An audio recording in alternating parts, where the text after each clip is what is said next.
Mwah! Ah. Welcome. Is it day 8? Welcome to day 8. Clap it up, team. Clap it up, team. Team on me. Team on 3. 1, 2, 3. Team! It's day 8. Draw Liquidity Part 2. This is going to be the most important 30 minutes of your life. It's even more important than like your first time, you know what I mean, doing the do. It's more important than all of that, bro. Right here, right now. My computer's turned off. Right here, right now, I need you. I need you locked in. So let's get into it. More, we can't see your beautiful body. Yeah, bro, that's kind of the point. You guys can watch it in the YouTube video, bro. I'm not gonna be a cam girl for my Discord. I'm not about to do that. Alright, do it. Please. L Mentor. Alright. Part 2, here it is. Draw on Liquidity. Part 2. Not 23, dude. Part 2. 1. SMT, the best confluence to ever exist. 2. What was 2? It was SMT DXY, but there's a different one I want to cover second. What was the other one besides those two? Do you guys remember? Was the dump? What that dump was irrational. I feel like there was something that fueled that had nothing to do with the charts. But what was the third thing I said I was going to cover? It was SMT, DXY, and then what was the third one? Oh, disrespected PD race. Disrespected PD race. Disrespected PD race.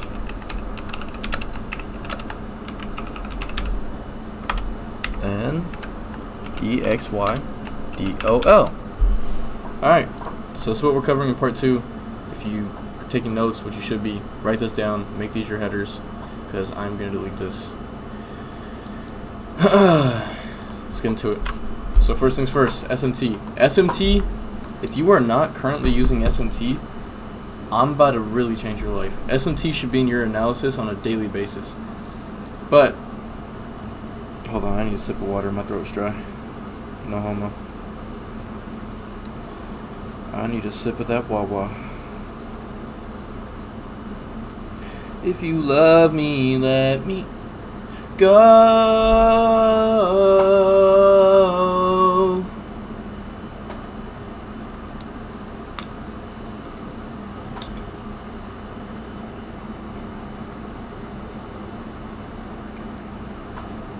Bro, I will never get tired of eggs and bacon. It's actually just the greatest thing ever. What was number 3? Number 3 was DXY's drawn liquidity. So SMT, failed PD raise, and then DXY drawn liquidity. So here's SMT. SMT is the greatest confluence to ever exist. I use it every day, and all it is.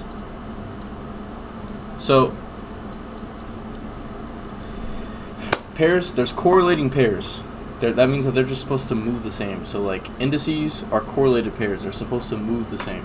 So right here, NASDAQ and ES are the two that I watch for SMT the most. But watching YM as well, you should be watching all 3. I don't, because I'm just like that. You know what I mean? But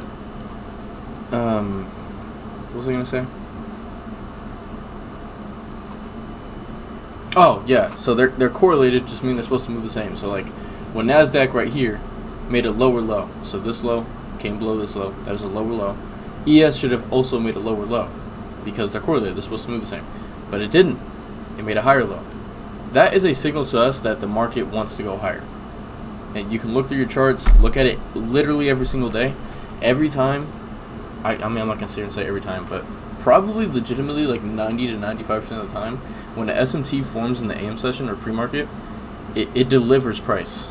Like here, the one, like I wanted, look how overextended we are. I wanted us to pull back. I wanted to see some sort of retracement because we're so overextended. But when I saw this 1 hour SMT in the morning, I just knew we weren't going to fail it. Because they very, like you should not fade an SMT that's formed in the pre-market. And for me, like I told you with every other concept, I use it for bias on the 15-minute time frame and above. For this morning, I specifically saw it on the hourly. But me personally, I'm never gonna fade an SMT. It's just because they're way too consistent. So, like I said, it's as simple as a cracking correlation. That when they're both, if Nasdaq makes a lower low, ES is also supposed to make a lower low. If it doesn't, that's a cracking correlation. That's a signal that we're gonna go up. Let's find a bearish example.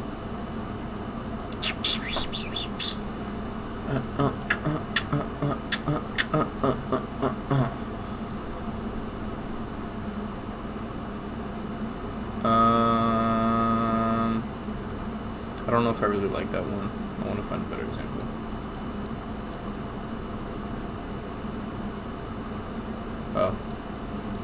Oh, there we go. It's a great one. So right here, Nasdaq made a higher high, but ES made a lower low. Like we said, they're correlated. They're supposed to move the same. So when Nasdaq made a higher high, ES also should have made a higher high, but it didn't. That is a signal to us that the market's going to go down. And then what happened from that SMT? Dumb skis. Like, go look through your charts, find a ton of examples, as many as you need to prove it to yourself. But there's no reason to ever fade a high time frame SMT. Ever. They're just way too consistent. So it needs to be part of your analysis. It needs to be part of what you're looking for every single day. But it also happens on lower time frames. So I don't ever look for an SMT on an entry. But if it's there when I'm already going to take a trade, I feel extra confident in the trade. But low time frame SMTs have a higher chance of failing than higher time frame SMTs. But it is just a nice like additional confluence. So let's find an example. I'm sure there was one in the morning. Yeah, there's one right here. Was there? Yeah. So from the longs that I took this morning, if you watch the trade review from the failure swing,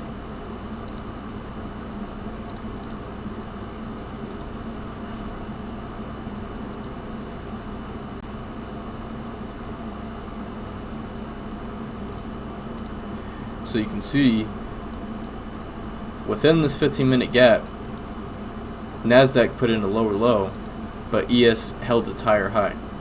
That was an SMT. But like I said, I'm not sitting here like looking for it like I need a lower time frame SMT to have an entry, because the lower time frame you go, the more likely the concepts I show you are to fail. They are stronger on the higher time frame. So, but on top of the fact of we had the failure swing, we're at equilibrium of the range, and we're within the 15-minute fair value gap, seeing a 1-minute SMT is a great additional confluence. Like, I feel better about it, especially when as soon as the SMT forms, we get displacement. So SMT formed, displacement, inverse this gap, that's a great long, and look what it fueled. That is just greatness, man. That is perfection. But yeah, I mean, SMT doesn't get much more complex than that. There is another way to use SMT. I doubt many of you will, but with the dollar. So anything that's against the dollar trades inversely to the dollar. So it's inversely correlated. So this is about to get complex. So if you're not locked in, lock in right now, because this is where it's going to get a little bit more complicated and harder to understand. But like back in the day, I used to trade gold, and I used to use the dollar for SMT. So here's gold, here's the dollar. But this is good for Forex as well, because like I said, anything that's against the dollar trades inversely. It's still correlated, but it's inversely correlated. So like on gold, I'll draw an example because I don't want to spend a ton of time looking. But so here, for example, let's say this is gold. I'm gonna make it gold so that you know it's gold. Say this is gold, and let's say, wait, higher high, lower low. Okay. So, is there a way to? Can I like clone this and then flip it? Because that would be perfect. Clone, and then kind of like flip it. That'd be clutch. No, I can't. Awesome. Because I have a feeling I'm going to mess this up, but so it would be the opposite. Don't. So So say this is gold, this is the dollar. This is what it's supposed to look like. They're inversely correlated. So remember how we said with the correlated pairs, if one makes a higher high, the other one should also make a higher high? That's because they're correlated. They're supposed to move the same. These are supposed to move the opposite. They're inversely correlated. So gold here made a higher high. That means the dollar is supposed to make a lower low because they're inversely correlated. But the way that an SMT would form on inversely correlated pairs is if the dollar in this scenario made a higher low. So we made a higher high. That means that the dollar is supposed to make a lower low, but it made a higher low. That is a cracking correlation between inversely correlated pairs. Like I said, majority of you guys are probably going to be trading indices, so you're not going to use this too frequently, but I still have to show you just in case. So let's find an on-chart example.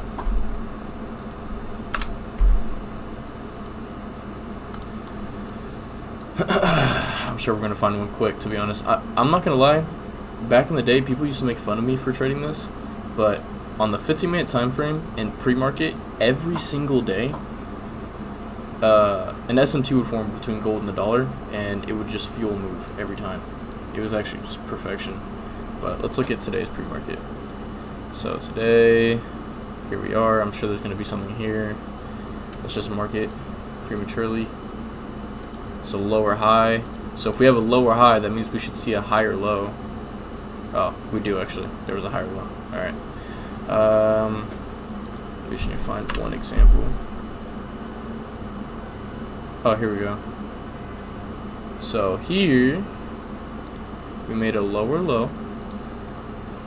That means that the dollar should be making a higher high. But instead, it made a lower high. That is a cracking correlation. And then you can see the move that was fueled from that on both. Just to clarify one more time, because this can get complicated. The dollar, or gold, made a lower low. Since they're inversely correlated, the dollar should have made a higher high. But instead, it put in a lower high. And then you can see the displacement from that. So let's find a bearish example.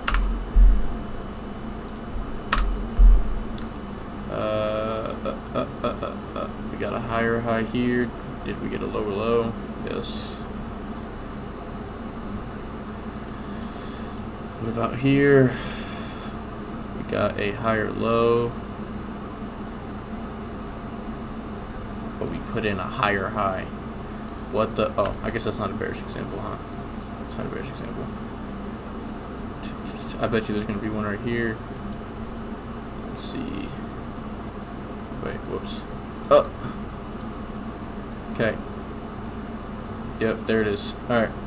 Here is a bearish example for gold. So gold put in a lower high. That means that the dollar should be putting in a higher low, because they're inversely correlated. But instead, it put in a lower low. What the heck? What the heck, dollar? And then whoop-de-doo, gold dumps. SMTs are one of the greatest confluences in the market. You need to be using them. But that's really it. This SMT doesn't get much more complex than that. So, the better correlation pair for gold is the 10 years bond, not the DXY. Okay. Well, yeah. Same thing applies. If you want to use the 10-year Treasury bond, use that. It's supposed to be more accurate. That's what Snail says. I've always used the dollar and it's always worked. So, but both are gonna work. Use whatever makes you smile. But that's just what it looks like for inversely correlated pairs. Ugh. Oy. Oh my god, the waves look crazy. Tight shit. Alright, now we're gonna get into my favorite part. Failed PD arrays on high time frame. This is super good for drawing liquidity. A great example is the one that I showed from the trade recap. So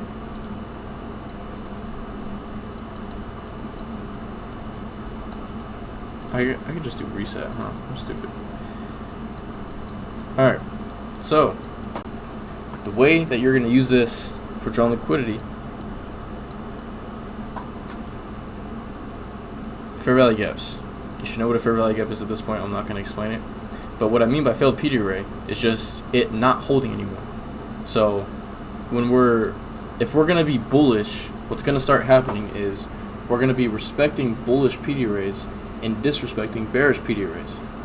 So, for example, here on high time frame, we respected this order block. We respected that order block. We respected this inverse for value gap, and we made our way up. Then, on our way up, we disrespected these fair value gaps. So that is a sign that we are starting to get bullish. Then, after we pushed up, also disrespected this fair value gap, came back, didn't take this low, respected this low, and still respected this fair value gap. Push back up, disrespect this order block, and then eventually we disrespect this fair value gap. That's pretty much what order flow is. We haven't gone to the order flow class yet, but that's pretty much what order flow is. It's literally, if you're bullish and you have a bullish draw on liquidity, you just want to see bullish PD arrays get respected and bearish PD arrays get disrespected. And like I said, that's what we have here. So going into today, seeing that we're coming off a high time frame level, we have SMT at the lows on the weekly. We're already bullish. And then on top of that, we're seeing this daily fair value gap get disrespected. I'm bullish now. I'm bullish long term because that's a failed PD array. But like I said, I use everything from the 15-minute and above for that. So let's go take a look on lower time frames. On lower time frames this morning, on top of the SMT, you're also seeing the fair value gap get respected. So on its way up, like I said, you want to see, if you're bullish, you want to see bullish PD arrays get respected and bearish PD arrays get disrespected. So on the way up this entire time, this 1 hour fair value gap got respected, pushed up. This 1 hour fair value gap got respected. So that's just bullish order flow. This one hour fair value gap got respected. This 1 hour order block got respected here. This 1 hour fair value gap got respected. Like it's bullish. That's what you want to see if you are bullish. You want to see bullish PD arrays hold and bearish PD arrays fail. So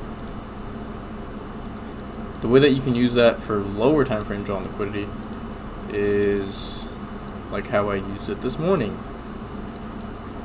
So let's see a good example. It's probably better on the 15. Yeah, so like I wasn't even looking at this morning, to be honest. But on top of the regular fair value gap that's already there, I'm gonna delete it because you know it's there. We talked about it already. So on top of the bullish 15-minute fair value gap that was already there, in order to create that bullish fair value gap, we created this inverse fair value gap, meaning we disrespected the 15-minute fair value gap. So now on top of my higher time frame idea of us filling this fair value gap and planning on it being respected, inversing the daily fair value gap, all that making us bullish, on the 15-minute time frame as well, we get a 15-minute PD array disrespected. So on top of that, and us having a high time frame draw on liquidity, I'm bullish. So it's failed PD arrays, but more so for entries, it's going to be like fair value gaps. So inverse fair value gaps for entries is typically what I'm going to be looking at, but 5-minute time frame is pretty low time frame. So like for example here,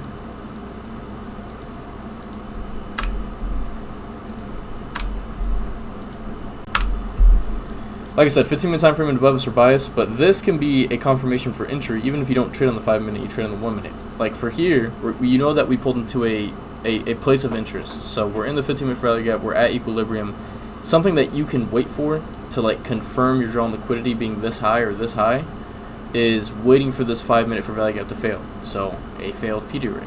So when this PD array failed, you can almost like guarantee that we're coming for this high, especially on 5-minute time frames. Like if the last thing defending this high is this 5-minute fair value gap, when that PD array fails, you are now bullish to this high. And realistically, just because of the context, this high. So it's failed PD arrays is very simple. It's literally just what the name is. It's PD arrays failing. It's seeing the PD arrays that are in your direction, the PD arrays that support your direction being respected, and the ones that are against the direction that you want being disrespected. So like here, I wanted longs this morning. I wasn't even looking at this 5-minute gap just because I already knew I wanted longs anyways. But I wanted longs this morning. So because I want longs, I'm not looking to see this respected. I'm looking to see the 15-minute gap respected and see this get disrespected. That confirms the bullish order flow and that confirms longs, and that can create draws and liquidity for you. Because like I said, when this PD array fails, this is pretty much guaranteed. That's a give me.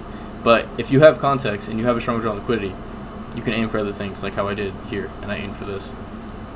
So I'm not going to overcomplicate it. That's really all it is. It's what the name says. It's PD raise being failed. So next is going to be the dollars drawn liquidity. So like I said, there's inversely correlated pairs. So the dollar is inversely correlated to indexes, such as NQ and ES. So, oh, we're so bullish. We're so bullish on the dollar. But what you can do, like, usually for me, the dollar is the last thing I look at. I fully chart up NQ. I decide where I want the market to go on NQ, and then I go to the dollar to see if it confirms what I want. So, like,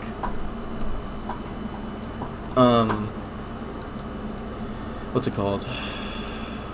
Here, like right now, if I'm not going to do my analysis on NQ, but let's just assume I did my analysis on NQ on the week, because we're looking at the daily. I did my analysis for NQ on the week, and I want shorts on the weekly time frame. I want shorts. So now when you pull up to the dollar, you just use all of the drawn liquidity terms I just showed you and apply them to the dollar and see if it helps support your bias for NQ. So if you want shorts on NQ and indices altogether, but I trade NQ, let's talk NQ. If you want shorts on NQ, you should want longs on the dollar. So and vice versa, obviously. If you want longs on NQ, you should want shorts on the dollar. So here, let's say I want shorts on indices. I want longs, and like here, if this fair value gap got disrespected, so failed PD raise, applying this to the dollar. Let's say that this PD rate failed, this daily fair value gap got inversed, and we're coming out of, like I said, you want to see PD rays that are your direction get supported and that are against your direction get disrespected. So here, this daily fair value gap got disrespected, and we displace. And now we're respecting this bullish PD ray. So if I want to be bullish, I want to see this PD ray fail. When this PD ray fails, I can want to be long to these relative equal highs. So like I said, I taught you relative equal highs, I taught you failed PD rays. You're applying it here. So you're bullish on the dollar if this inverses. That should make you, that would confirm, if you had a short bias on NQ, that would confirm your short bias. And it's really that simple.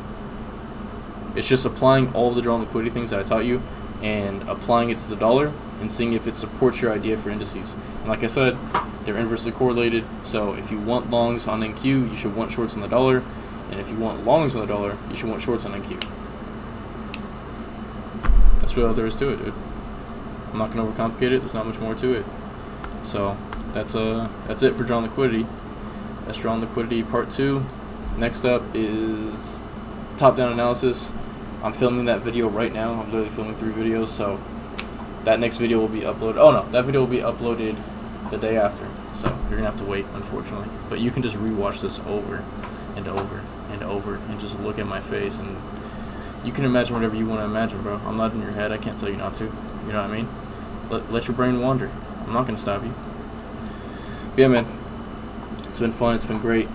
Drawn liquidity classes have been highly anticipated. Here it is. Use it. It'll change your life. Bye bye. Kawaii.